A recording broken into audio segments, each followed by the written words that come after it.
하나님의 말씀 요한계시록 10장 11절에 있는 말씀입니다.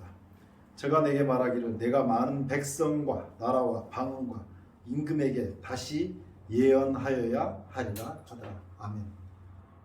다시 예언하라고 하는 말씀은 예언을 잘했다는 거예요, 못했다는 거예요? 잘못했죠. 그렇죠. 잘못했으니까 다시 하라고요.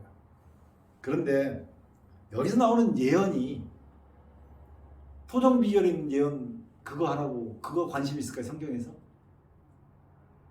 아니요. 정감록, 노스트라다무스 이런 예언에 대해서 성경에서 예언 잘못했으니까 다시 하라고 그러겠어요? 어디에 있는 예언을 잘못했으니까 다시 하라는 거예요? 어디에 있는 예언을 잘못하니까? 네, 성경 말씀 하나님의 말씀에 있는 예언을 잘못했으니까 다시 하라고 말씀하는 거예요. 성경은 절대로 이방에 있는 어떤 이상한 사람들이 한 그 예언에 관심 두지 않아요. 성경은 오직 성경에 있는 예언에 관심이 있는 거죠. 예언이 틀렸으니까 다시 하라고 하는 것은 그 사람들의 삶이 비록 하나님 앞에는 알곡으로 인정받지 못했다 할지라도 그만큼 열심히 있으니까 다시 하라고 그러는 거죠. 사도 바울이 살인자가 돼가지고 하나님에 대해서 열심히 특심해서 많은 백성들을 죽이고 스데반도 죽이고 감옥에 넣고 했는데 하나님께서 다시 하라고 나타나가지고 나는 내가 핍박하는 누구다? 예수다. 그렇게 하면서 하나님의 사역을 맡겨서 다시 주를 위해서 일할 수 있는 기회를 준 것처럼 다시 예언하라고 하는 것은 틀린 예언을 바로잡으라고 하는 거예요. 이게 앞에서 다 했던 것들이기 때문에 하면 안 되는데 댓글을 보니까 이상한 댓글들이 하나씩 올라와요. 내용을 이해 못하고 제가 제일 답답한 게 이거예요. 지금 앞으로 나갈 진도가 엄청나게 많은데 기존에 있던 내용도 지금 올려놓은 내용도 이해를 못하는 그 답답한 상황 속에서 성경에 예를 들자면 공산주의 같은 게 성경에 등장한단 말이에요. 그리고 그것이 결국은 완전히 멸망해서 없어질 것이다 그렇게 나오거든요. 소련이 붕괴될 때 공산주의가 완전히 없어지는데 중국에서 지금 공산당들이 이렇게 판을 치면서 더 체력을 키우고 뭐 서북공정이 동북공정이 이런 걸 하면서 중국이 쪼개지지 않도록 지금 방하는 것들을 하고 있거든요. 근데 성경 본문도 지금 파악을 못하는 데가 이런 것들을 자세하게 설명하기가 상당히 어려운 부분들이 있단 말이에요. 그래서 말씀을 듣는 분들이 이것이 그러한가 정말 성경 말씀을 보고 이것들을 다 이해할 수가 있어요. 제가 지난번에 뭘 얘기해 드렸냐면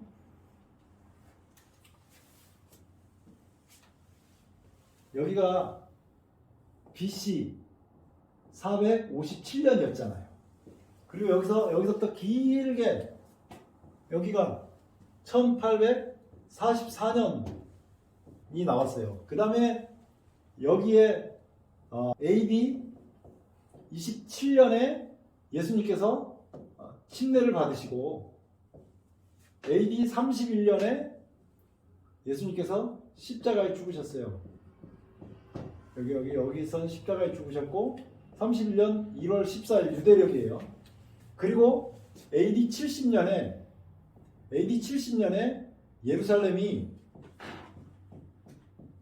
예루살렘이 파괴가 되고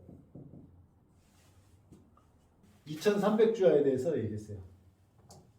2300주야에 대해서 말씀을 드렸다고요. 그랬더니 이 말씀을 제대로 이해하지 못한 분이 어떤 댓글을 달았는데 삭제시켜 버렸거든요. 2300주야가 이때 있는 그 연도까지 그때 성소가 정결함을 입는다고 그랬잖아요. 이 계시록이 어떻게 되어 있냐면 계시록 1장에서 1장 5절에 보면 4절 5절에 하나님을 믿는 백성들을 예수님께서 그의 피로 그 사람들의 죄를 용서하고 하나님 앞에서 나라와 제사장을 만든다고. 여기서 나라는 왕이에요. 제사장을 만든다고 얘기하면서 그 다음에 2장 3장에 7교회가 나오거든요. 이 7교회를 나라와 제사장을 만드는데 이게 4장 5장에서 다시 한번 예수 그리스도의 피로 나라와 제사장을 만드는 이야기가 등장을 해요. 성경은 굉장히 짜임새 있게 기록되어 있어요. 이거는 4장 5장에서 여기 이제 2장인데 3장인데 요거는 4장과 5장에서 얘기를 하거든요. 그래서 5장에서 이 5장에서 뭐가 등장하냐면 책 이야기가 등장해요. 하나님의 오른손에 들고 있는 책 이야기를 들고 있거든요. 이 책이 성경책이라는 건 제가 신명기를 통해서 증명을 해드렸어요.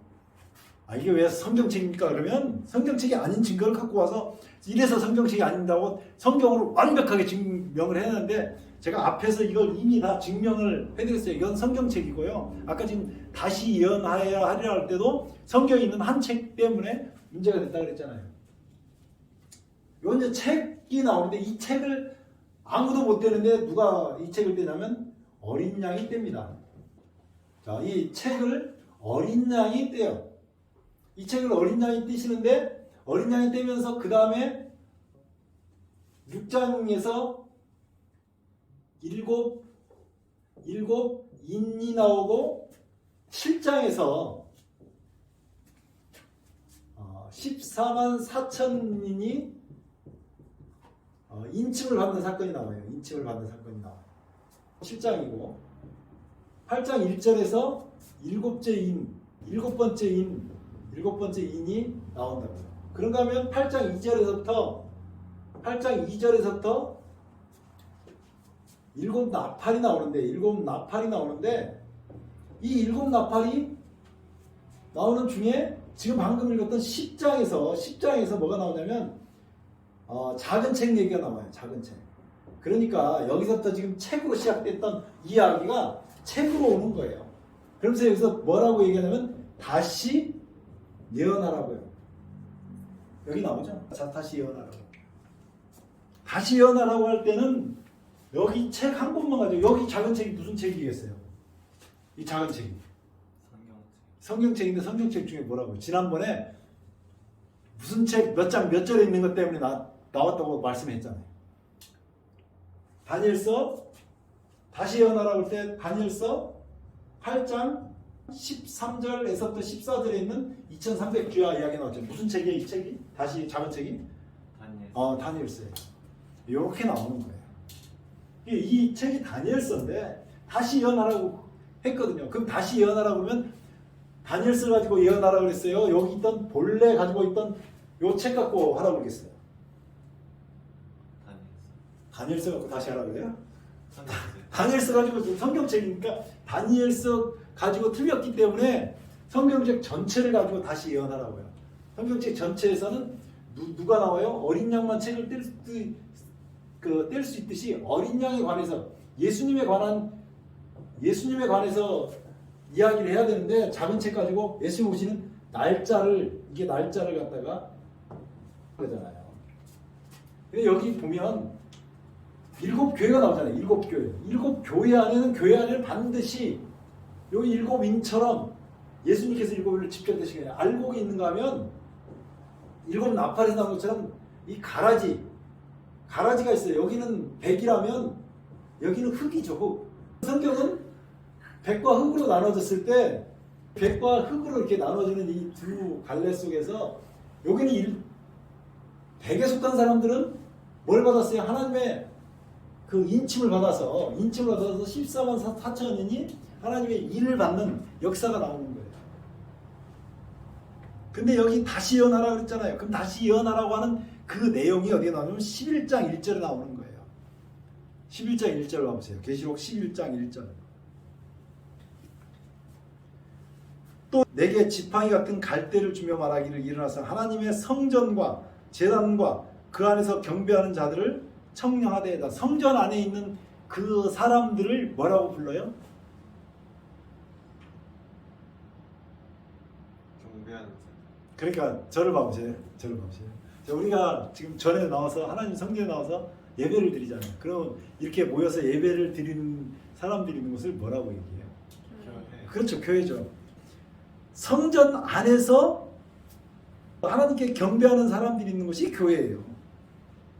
그러면 이 성전은 그 성전이 뭔지를 우리가 확인을 하면 요한복음 2장을 봐보세요. 요한복음 2장 보면 예수님께서 채찍을 만드셔가지고 성전에서 양과 소와 비둘기 파는 사람들을 그 다음에 돈 바꾸는 사람들을 갖다가 양과 소 이런 것들을 다 쫓아내고 거기 돈을 쏟으시고 상을 엎으시면서 성전을 정결케 하신 이야기를 나오거든요. 그 광경을 본 유대인들이 당신이 이런 일을 행하니 18절이죠. 무슨 표적을 우리에게 보이겠습니까? 라고 하니까 예수님께서 19절에 뭐라고 해요? 너희가 이 성전을 헐라 내가 사흘 만에 일으키리라. 유대인들은 그 당시 있던 그 성전으로 생각했는데 왜냐하면 그 성전도 예수님을 상징하는 성전이에요.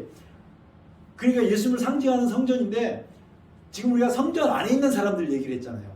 성전 안에 있는 사람들하고 예수님을 상징하는 건데 21절에 보면 그러나 예수는 성전된 자기 육체를 가리켜 말씀하시니라 이렇게 나오거든요. 그러니까 성전은 누구냐면 예수님을 말하는 거예요.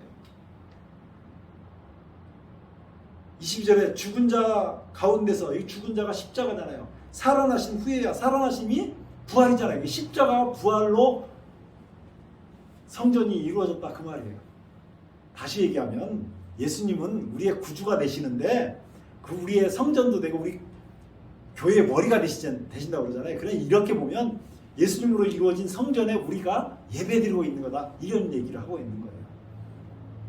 다시 예언하라고 것은 예수님에 관해서 다시 이 성전에 대해서 다시 예언하라고 해요. 틀렸으니까 날짜 잡지 말고 날짜에 대해서 잘못해가지고 요때 이 날짜에 대해서 알곡과 가라지 이야기를 제가 그렇게 얘기를 해드렸는데도 불구하고 못 알아듣고 엉뚱한 질문들을 하시는 분들이 있어서 얘기를 좀 더 풀어서 얘기를 해드리는 거예요. 다니엘서 8장 13, 14절에 나왔던 2300 주야까지니 여기 있잖아요. 1844년 10월 28일 날 예수님 오신다고 이제 했던 사람들은 알곡에 속한 사람이라고 그랬어요. 알곡에 속한 사람이 가라지에 속한 사람이라고 그랬어요. 그렇죠. 가라지. 지금 틀린 거잖아요. 틀린 거. 이 사람들이 1844년 10월 28일 나오는데 이게 윌리엄 밀러라는 사람이 재림운동을 일으켰단 말이에요. 재림운동을 일으켰는데 이 사람은 예수님이 알았잖아요. 그러면 알곡에 있는 사람들이 이때 뭐 했다고 그랬어요? 알곡에 속한 사람이 들었는데도 잊어버렸죠. 이때 알곡에 속한 사람들이 했던 일은 두 가지입니다. 회개하고 그 다음에 뭐예요? 전도하고. 요게 하나님 앞에 상달된 온 교회 사람들이 그 회개하고 전도하고 했던 일 때문에 하나님 앞에 상달된 것이 계시록 7장에 나오는 인치는 사건이었어요. 빌라델비아 교회 시대에 있었던 일이죠. 다른 편에서 말씀을 드려서 정확하지는 않고 조금 차이는 있을 수 있어요. 왜냐하면 성경 기록하고 우리가 사는 시대하고 시대가 내려오면서 날짜가 바뀌었을 수 있기 때문에 오늘에 와서 이것이 정확한 날짜라고 말씀을 할 수는 없지만 거의 비슷한 연도는 되겠죠. 1844년 10월 28일 이 사람들이 말하는 이 시간에 알곡에 있는 사람들이 회개하고 전도했기 때문에 예수 안에 있는 사람들이 인침을 받고 하나님 앞에 상달됨을 받는 하나님께서 그 사람들을 정결케 하는 성소가 정결하게 되리라. 성소 겉모양만 정결하면 되는 게 아니잖아요. 그 속에 있는 사람들이 예수 그리스도 피로 나라와 제사장이 되는 역사가 제대로 이루어진 그때를 하나님께서 말씀하신다. 이때 윌리엄 밀러가 그 윌리엄 밀러라는 사람에 의해서 시작된 이 이야기에 엄청나게 많은 사람이 예수님 오실 거라고 생각했어요. 이 사람들이 얼마나 열심히였는지 그 기록들 중에 재밌는 기록이 있는데 1844년 10월 28일 되기 전에 목사님이 거기 오는 사람들 막 침례를 주다가 너무 과로를 해가지고 돌아가셔 버렸어요. 며칠 전에. 근데 사람들이 울질 않았어요. 왜 안 그랬을까요? 며칠 뒤면 다시 만나니까? 며칠 지나면 다시 만나니까. 이 사람들이 열심히 안 닦았어요. 하나님께서 다시 예언하라고 했겠냐고요. 그러고 나서 태어난 종교가 두 개가 있는데 여기서 태어난 종교가 두 개가 있는데 하나는 안공공교회가 태어났어요. 그리고 하나는 여공공 증인이 태어났어요. 날짜를 잡았던 1844년 10월 28일 날 이후에 여기에 여파를 받아가지고 이런 교회들이 생겨났다고. 이 안공공교회에서는 성소가 정결하게 된다는 것이 안 되니까 하늘 성소가 있다고 얘기를 하고 하늘 성소와 지성소가 있는데 거기서 하늘 성소가 정결하게 되고 예수님이 하늘 지성소 들어갔다가 나오면 예수님이 재림하시면 뭐 세상 끝이 온다 이제 이런 식으로 이제 교리를 발전시켜 나갔다고 얘기할 거예요. 여공공 증인들은 예수님이 1914년에 왔다 이렇게 이제 이 교리를, 다른 부수적인 교리들은 제가 설명할 필요가 없어요. 이렇게 하면서 성전에 대해서 다시 예언하라고 하는데 그 다음에 보세요. 또 내게 지팡이 같은 갈대를 주며 이렇게 나오잖아요. 다시 예언하라고 할 때 지팡이 같은 갈대가 나오는데 이 갈대가 뭐겠어요? 지팡이 같은 갈대가 뭐겠어요? 네, 책을 준 거예요. 다시 예언해야 될 내용은 어디 있냐면 여기 있어요. 그 누구에 대해서 예언하라고요? 예수님에 대해서 예언하라고 한 거예요. 3절 내가 나의 두 증인에게 권세를 주리니, 예수님을 가리키는 두 증인, 예수님을 증거하는 두 증인 누굽니까? 구약과 신약 두 증인이죠. 저희가 굵은 베옷을 입고 1260일을 예언하리라. 이는 이 땅에 주 앞에 섰는 두 감람나무와 두 촛대니, 이게 다 성경책을 가리키는 말입니다. 성경책을 가리키는 말이에요. 7절 보면 이런 말이 나와요. 저희가 그 증거를 마칠 때, 무저갱으로부터 올라오는 짐승이 저희로 더불어 전쟁을 일으켜 저희를 이기고 저희를 죽일 터이니. 자, 여기 지금 얘기하는 것은 프랑스 혁명이 잘못됐다고 설명하는 거 아니에요. 프랑스 혁명 때문에 현대 그 군주제가 없어지고 오늘날 민주주의가 사실상 꽃피었다고 볼 수 있는 거잖아요. 그 프랑스 혁명이 왜 일어났냐면, 프랑스가 계급이 세 개로 돼 있었어요. 귀족이 있었고, 귀족보다 더 위에 누가 있었냐면 성직자들이 있었어요. 그리고 일반 평민들이 있었어요. 그 당시를 풍자한 그림이 어떤 그림이냐면, 이 평민이 귀족하고 귀족 위에 성직자가 앉아있는 그런 모습으로 그림을 그린 풍자한 그림이거든요. 그러니까 백성들 고열 빨아먹는다는 그림을 그렇게 그려놓은 거예요. 프랑스에 엄청난 경제가 어려워진 일이 있는데, 그때 당시에 성직자들하고 귀족들하고 왕하고 호화호식을 하면서 그 자기들을 위해서 정말 헌신하는 백성들을 나무로 팽개쳐가지고 프랑스 혁명이 발동하거든요. 근데 그 프랑스 혁명을 일으킨 사람들 중에 공산주의의 뿌리가 되는 그 이론을 설파한 사람들이 있었단 말이에요. 공산주의가 프랑스 혁명에서부터 이제 태동되기 시작하거든요. 그 전에도 공산주의 사상이 있었지만, 근데 우리나라에도 그 비슷한 사상을 가지고, 그 공산주의 비슷한 사상을 가지고 움직이는 데가 있어요. 노아왕주라고 하는 곳에는 같이 하나님 믿는 백성들은 서로 사도행전 2장에 보면 물건을 통용하고 이런 것들을 이제 이상적으로 생각해가지고 같이 모여서 그렇게 네 것 내 것 없이 필요한 사람 갖다 쓰고 같이 일해가지고 같이 먹고 살자 이제 이렇게 하면서 하는 사람이 있어요. 어떤 분은 공산주의를 굉장히 싫어하면서 자기가 지금 하는 성경적 이상을 실현하려고 하는 그거에는 꼭 공산주의하고 똑같이 하려고 하는 분들이 있어요. 이 사람들이 모여가지고 자기들은 그 바운더리가 공산주의하고 똑같다라는 그 생각의 사상이 똑같다는 걸 모르요. 서로 공용하고 공동으로 생산해가지고 공동으로 먹고 모두가 주인이고 특별히 한 사람이 주인이 없다. 그런데 거기 모였던 사람들이 단체를 모이면 땅이나 뭐 토지나 이런 거 다 구입할 때 누구 명의로인가는 구입해야 될 거 아니에요. 공용 명의로 구입을 해도 대표적 한 사람은 돼 있고 한 사람 명의로 싹 구입을 했어요. 그러면 결국 누가 힘을 갖겠어요? 그 명의 가진 사람이 힘을 갖잖아요. 예수님을 믿는다고 표방했던 사람들이 모여가지고, 제가 인터넷에 올라온 사진을 사실 공개할 수 없어서 그런데, 그 사람이 필리핀으로 도주했다가 죄를 많이 져가지고 도주했다가 한국에 들어오는데, 아니 예수 믿는 사람들이 그 사람이 봉고차에서 내리니까 전부 다 바닥에 엎드려서 절을 하는 거예요. 우상숭배처럼. 나이도 많은 허연 할아버지 할머니들까지 다 나와가지고 그 사람이 오니까 엎드려서, 그런 사상들이 그때 프랑스 혁명에서 태동이 된 거예요. 프랑스 혁명 나쁘다고 안 했어요. 그 일이 있었거든요. 1789년도에 프랑스 혁명이 일어났단 말이에요. 그리고 프랑스 혁명 중간에 1793년에 이때 성경을 읽지 못하는 법안이 프랑스 입법에서 통과를 해요. 그리고 3년 반 만에 요 성경을 읽지 못하게 하기 두 증인으로 지팡이 같은 갈대로 표상이 됐던 이 책이 증거잖아요. 법으로 성경책을 금지하는 법안이 통과가 됐다. 그리고 3년 동안 그 법안이 유지가 됐었어요. 3년 반 만에 그 법안이 폐지가 돼요.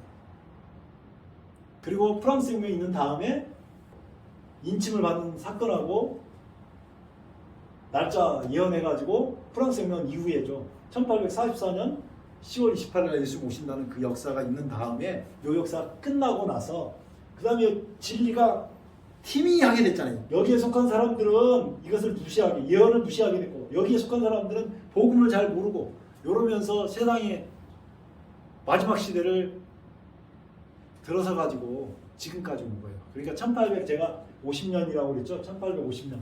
1844년에서 1800 대략 1850년부터 오늘까지 2022년인 오늘까지 대략적으로 요때 시작한 교회가 지금 라우디게아 교회가 시작돼서 지금까지 온 거라고요. 지금 이렇게 역사가 성경에서 지금 말하는 역사가 여기까지 왔어요. 성경에 공산주의가 나온다고 그랬잖아요. 공산주의는 힘을 못 쓰고 망한다고 나오거든요. 근데 지금 중국이 공산당이 저렇게 득실해가지고 다시 똑같이 공산주의로 가버리는 거잖아요.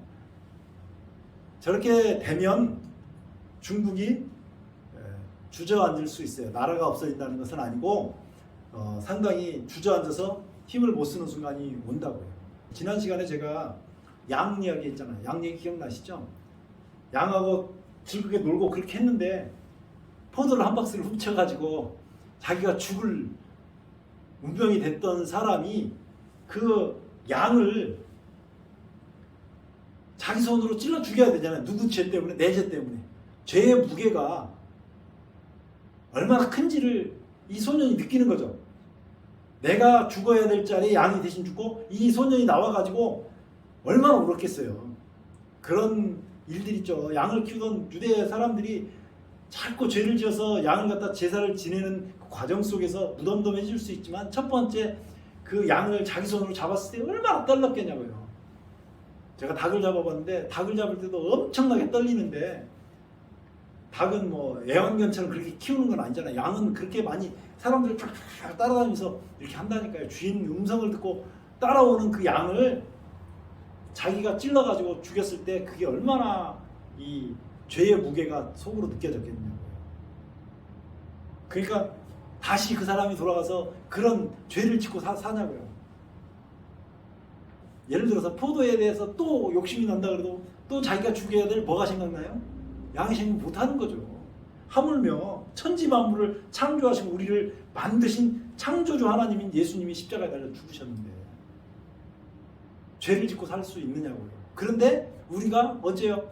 우리는 그 도둑질 그것만 도둑질인 줄 알았는데 아 저거 갖고 싶어? 이렇게 하면서 아 참 저거 부럽네 이것만 해도 탐심이라 그래서 벌써 마음속에 죄가 들어왔다고 성경은 선언을 해버리니까 우리가 그런 탐심을 가질 때마다 우리가 마음속으로 다른 사람을 미워하고 시기하고 질투하고 하는 마음을 가질 때마다 누구를 십자가에 못 박는 거예요?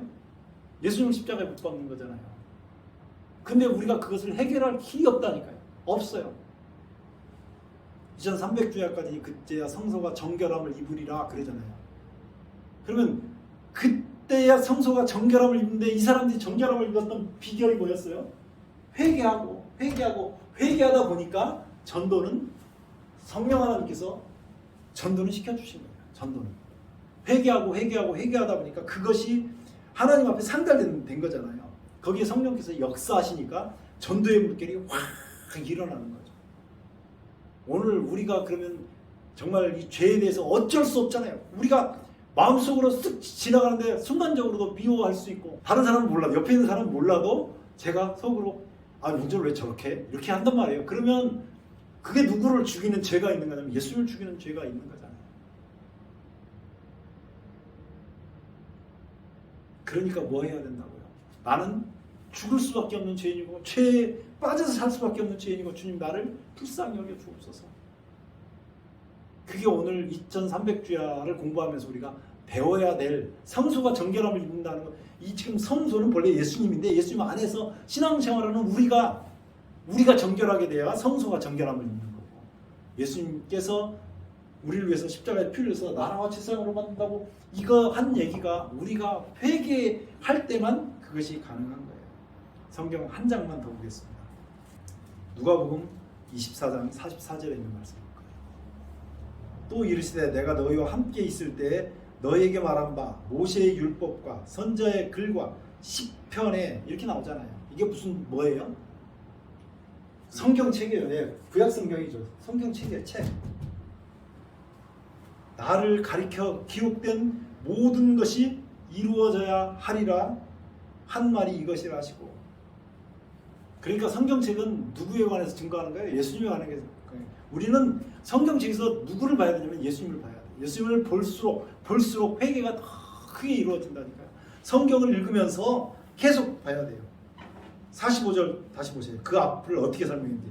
이에 저희 마음을 열어 무엇을 깨닫게 하시고 성경을 깨닫게 하시고, 또 이르시되 이같이 그리스도가, 봐요. 성경의 내용이 뭐냐면 이같이 그리스도가 고난을 받고 제3일에 죽은 자, 여기 십자가잖아요. 죽은 자 가운데서 살아날 것과 부활이잖아요. 십자가 부활을 설명한 거예요. 그러니까 성경을 통해서 예수 그리스도를 배우는데 특별히 십자가 부활에 대해서 배우고 깨닫고,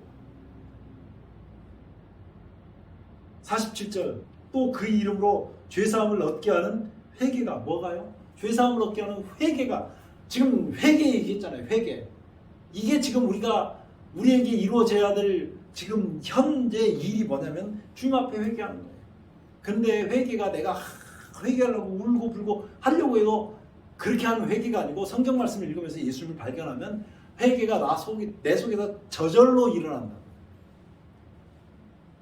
죄사함을 얻게 하는 회개가 예루살렘으로부터 시작하여 모든 족속에게 전파될 것이 기록되었으니 너희는 이 모든 일의 증인이라 볼지어다. 자, 이렇게 회개하는 심령까지는 우리가 하는 일입니다. 그 나머지 일은 우리가 하는 일 아니에요. 볼지어다 내가 내 아버지 약속하신 것을 너희에게 보내리니. 뭐예요? 이게 성령 하나님이 강림하시는 거예요. 회개하는 심령 속에 성령께서 역사하십니다. 너희는 위로부터 능력이 입혀올 때까지 이 성에 유하라 하시니라. 전도는 성령께서 역사하셔야 하는 겁니다. 그러니까 여기 있는 이 14만 4천 인침을 받은 이 사람들이 회개하고 성령을 받으니까 전도를 했다, 그 말이에요. 이것까지 제가 설명을 하려고 지금 말씀을 드린 거예요. 신앙이 4단계잖아요. 성경을 통해서 십자가에 못 박혀 죽으시고 사흘 만에 부활하신 예수 그리스도를 발견하고, 두 번째, 세 번째, 우리 속에서 회개하는 심령이 일어나니까 그 회개하는 심령 위에 성령께서 역사하신다. 이게 신앙이 4단계, 이 4단계는 잊어버리면 안 되죠. 요걸 지금 설명한 과정 속에 이게 너무 중요하기 때문에 또 말씀을 드리는 거예요. 오늘 모든 분들이 정말 예수 그리스도를 개인의 구주로 영접하고 예수님께서 십자가의 죽으심이 나 때문이다, 내 죄 때문이다, 그렇게 깨닫고 주님과 함께 죽었다가 부활하시는 삶으로 죄사함을 얻게 하는 회개에 이르게 되시기를, 그래서 성령 하나님의 강림하심을, 역사하심을 잊게 되는 귀한 축복 있게 되기를 주의 이름으로 축원합니다. 기도하겠습니다. 아버지, 우리 하나님 은혜를 감사합니다. 주님께서 우리를 위해서 십자가에 죽으시고 부활하신 그 놀라운 역사가 우리의 것이 되도록 주님 은혜를 베풀어 주시옵소서.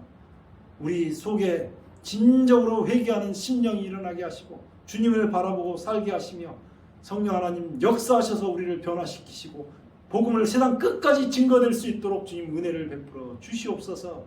우크라이나의 전쟁을 막아주시고 이제는 평화가 찾아올 수 있도록 주님 은혜를 베풀어 주시옵소서.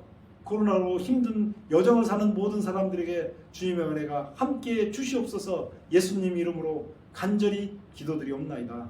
아멘.